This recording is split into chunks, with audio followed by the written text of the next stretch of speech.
So welcome back to my channel and my adventures around the Wairarapa Dark Sky Reserve. Today I would actually be out, but however it's pouring with rain, there's 100% cloud cover. It's a bit of a shame because now is the best time to actually photograph the Milky Way this month. It is actually meant to clear up tomorrow night though, Sunday night, Monday night and Tuesday night. I thought I'd actually take the time to actually show you a few extra tricks and tips for successful astrophotography with the Benro Polaris. First, I'm going to start with leveling your tripod. This is really important to make sure your tripod's actually level and your Polaris is level. This is most crucial when you're actually doing a full panorama of the Milky Way. If your tripod's not level and your unit's not level, it's going to make it very hard for the Polaris to actually take nice even shots of the Milky Way when it's doing its panorama. If your Polaris is not dead level when you're doing your Milky Way panorama, you will end up with issues shooting, and you will end up with issues when you're actually going to put it together in PT-GUI or Microsoft Ice and create your panorama image. So I thought I'd use this lovely, horrible weather that we've got to actually show you how to level your Polaris correctly. So what we're going to do now is level our tripod. So just about every tripod you buy that's worth its salt will have a bubble level on it. You can see my bubble level just here. I can actually see by looking at the moment that even though I've got the legs actually evenly unscrewed at the bottom, the tripod's not actually level. So what I need to do is make sure my bubble level on my tripod is right before I actually do anything else. So what I'll do now is try and get my bubble in the center as much as I possibly can. As soon as I get that in the center, I'll go into the next step. So I've spent a little bit of time adjusting my tripod legs, and as you'll see here, the bubble level, once I move my finger out of the way, is pretty much bang on. So my tripod is quite level. So this is a really good start. What we're going to do now is go to the next step of actually making sure that your unit is level for your multi-row panoramas. So now that you've got your Polaris actually powered on, you've got to make sure that you have your Astro cable connected from the Astro head to the Polaris and your shutter release cable connected from the Polaris to the camera. Make sure that's done first. What you do now is you see these joystick buttons on the left and right, the two dots. What you do is just simply double tap. And you'll see that the unit is just starting to get itself nice and level now. So now that I've actually got my Polaris actually level, I'm just going to do one more check. I'm going to use my Bubble App Pro here. I'm just going to put this on the Polaris and just make sure it's level. Yep, I don't know about you, but if you look at the screen here, it looks pretty good. It looks pretty level to me. So that is essentially how you level your Polaris. First, you do your tripod, make sure your bubble level on your tripod is as close to the middle as it can be. Then you use the Bubble Level Pro, use that app, only $3 from the Google Play Store. It's probably available on iPhone as well. I haven't checked. I don't run any iPhone devices. As you can see, it's all ready to go. My Polaris is nice and level. This is going to make my multi-row panoramas a lot easier when it's actually shooting. I know that the unit's not going to be skewed at a weird angle, and I also know that it's going to track properly when it actually starts doing its sequence through the shots of the sky. This is a crucial step that you actually make sure that your Polaris is level. Right, what I'm going to do now is I'm going to go into the next step or the next tip for your Polaris, and that is how to stop your lens from getting all fogged up when you're shooting.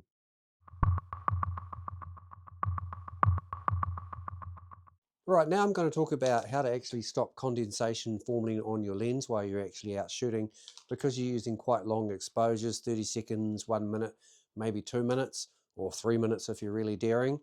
To stop condensation forming on your lens, you need a couple of things. The first thing that I highly recommend that you purchase is a lens warmer. So all you simply do with your lens warmer is just wrap it around your lens, like that. Keeps it nice and warm and stops condensation forming on the lens while you're shooting, especially for those long exposures. The next thing I have to do is actually power it. So what I always do is I take a USB power bank. So a little pro tip is, often when you're out doing Milky Way and you might walk away from your tripod, you're going to come back and you could possibly walk into your tripod and knock all your gear over. So what I do, for example, is See this on my power bank? This is glow-in-the-dark tape. I've also put glow-in-the-dark tape on each of my tripod legs as well, so I don't walk back into my tripod. If I happen to walk away from it, I can see where it is, because the glow-in-the-dark tape actually works quite well. All you got to do is shine a torch on it for a little bit, which is not hard to do because generally you're walking around with the head torch at the time.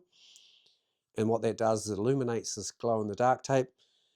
So I know where my power bank is and I know where my tripod is. So I'm not going to run into those problems of walking into my tripod.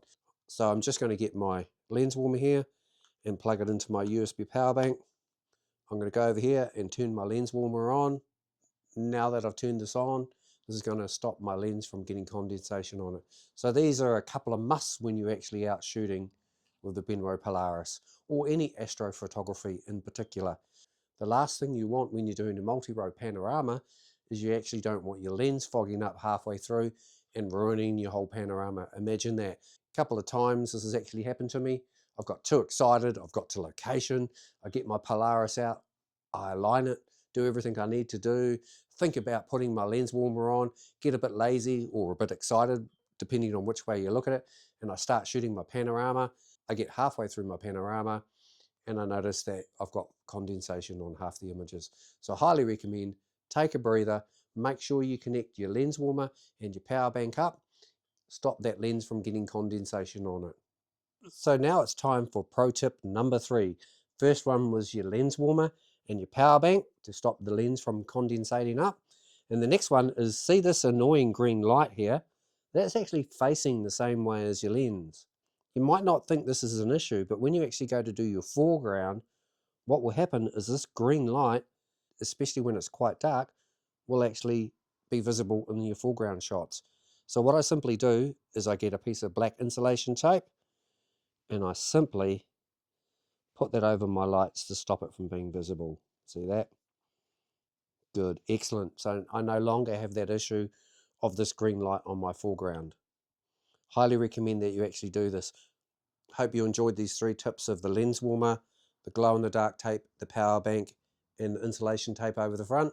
Now I'm actually going to head back to the shearing shed because it's a little bit later in the season and the Milky Way is going to be over that shearing shed around about 1 a.m. in the morning. So I should get a nice shot, no clouds predicted, taking the next day off so I can recover. I'm going to head out there. I'm probably going to use the Viltrox 24mm or the 16mm to actually do the pano. I'm going to take some foreground shots, maybe about a minute each for my foreground shots, and then I'm going to shoot the sky at about a minute each. This enables me to do the whole pano in around about 12 to 14 shots, which is a nice quick panorama. Means I won't get home too late, hopefully. So I hope you enjoyed these tips today. I'll see you at the shearing shed tomorrow at Boggy Pond Wetlands, and hopefully we'll get a nice Milky Way panorama. I do spend a lot of time making these videos, so I'd appreciate it if you hit the like button. It helps my channel, or subscribe if you want to subscribe for more tips, and I'll see you at Boggy Pond.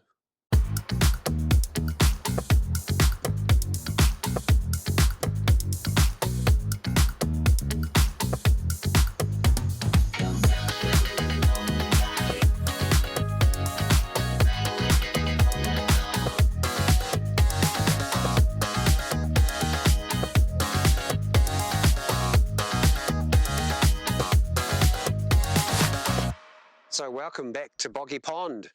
I've arrived at the shearing shed, as you can see behind me. I showed you this in my first video.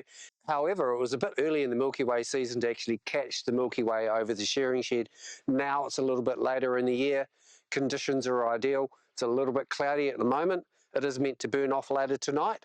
So I've checked on photo pills, which I'm about to show you. At around about 1:30 a.m. in the morning, the Milky Way will be arcing just over the shearing shed. It won't be perfectly aligned over the shearing shed, but it'll be certainly good enough. It's going to start over there and end over there. I'll get a nice arc coming over like this. I'll show you in photo pills so you get an idea of what I'm looking at. So about 11:30 you see the Milky Way in the top hand right hand corner and how it's coming down. Get to about 1 o'clock, it's looking quite nice. So tonight I'm going to use the Benro Polaris to do a panorama of the foreground. this way or that way, doesn't really matter. And then I'm going to use the Benro Polaris to do a panorama of the sky and merge the two together in Photoshop. So for the foreground shots, I'll be looking at 12 shots at 1 minute each, and for the sky, I'll be looking at 24 shots at 1 minute each. So it's just going to take around about 40 minutes to actually capture the whole image. Hopefully the clouds will burn away as expected, and it's meant to be a nice clear night. I don't know if you can see behind me or you can see the trees. However, there's not a drop of wind, so it's absolutely perfect. One of the things with actually doing trees with a long exposure, if it's windy, you're going to get movement in the trees. So you really need nice calm conditions if you're going to be doing 1 minute exposures on something like a tree. Otherwise it'll blow in the wind and you'll end up with blurry images of your trees, and that doesn't look so great. So I'm going to shoot two angles tonight. One is from this position here, shooting the Milky Way over here, a nice angle on the shearing shed, and then I'm going to head slightly down there a little bit later, and then I'm going to get the Milky Way arcing over the shearing shed again at a slightly different angle, so I get two compositions. Look at this road, it's just dead straight, it just goes on for miles and miles. What I might do in one of my next adventures is I might come out here with my head torch and do the old generic head torch photo. What I'll do is I'll stand in the middle of the road with my head torch, and hopefully I'll get the Milky Way arcing over the road here. It should look quite good actually. So what I'm going to do now is get my Benro Polaris out while it's still light, go over there and get my composition ready, get my Polaris all set up, get it all leveled, and then power it down and just leave it there for a little while, wait for it to get dark, and then take my foreground shots. And a little bit later in the night, I'll be taking my sky shots once the Milky Way pops up. So now that my Polaris is already set up and leveled, 1, 2, 3, 4, 5, 6, 7, 8, 9, 10, 11, 12 shots, I'm going to do a nice sweeping panorama starting over there and ending over there. I'm going to use the 16mm Viltrox for that, so I can get as much as I possibly can in the frame to take less shots to actually do it. Because I need a nice wide image of the landscape, because I'm going to have the Milky Way arc in it, I need to make sure that I shoot at least 210 degrees in my panorama. I normally shoot about 220, 230, maybe even a little bit more. I always find it's better to overshoot rather than undershoot. I'd rather have too much data than get home and find that I don't have enough. So what I'm going to do is I'm going to use my light, which I'm using at the moment. I'm going to shine that on the shearing shed over there behind me, and I'm going to use that to actually focus on.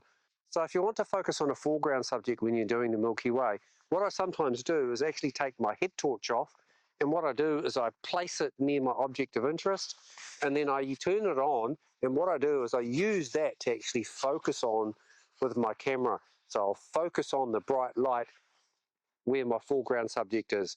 In this instance, I'm going to use my small rig light, and I'm going to shine it on the shed over there so I can actually focus on the shed. Always find it really useful to have a nice strong light with you, especially when you're trying to take a picture of the foreground. You can shine it on there, get your camera focus dialed in, that way you know that your foreground's going to be nice and sharp. So I'm going to get shooting now. I'm going to take my foreground images. So I'm going to have a side angle shot and a front on shot. Both shooting at around about 220 degrees for the landscape and the sky. You've got to make sure that when you're taking your shots of the sky that you actually include a little bit of the foreground in the image. Otherwise you can't put it together properly in Photoshop, especially when you're doing the sky replacement. I always find it's better to shoot a little bit of the sky when you're doing the foreground, and also shoot a little bit of the foreground when you're shooting the sky. That way you can just merge them together nicely. I'm going to use the Pro Pano mode, just the normal camera Pro Pano mode to do my foreground. Then I'm going to switch to the Pro mode in the Astro module to do my sky. I hope you enjoyed those tips earlier that I showed you when the weather wasn't so great. I thought that would be a great time to actually show you about leveling your Polaris. That's really important. Thank you for tuning into my channel, and I'll see you in the next video. At the end of this video, there will be some images of the sunset and also 2 images of the shearing shed with the Milky Way arcing over it if all goes well.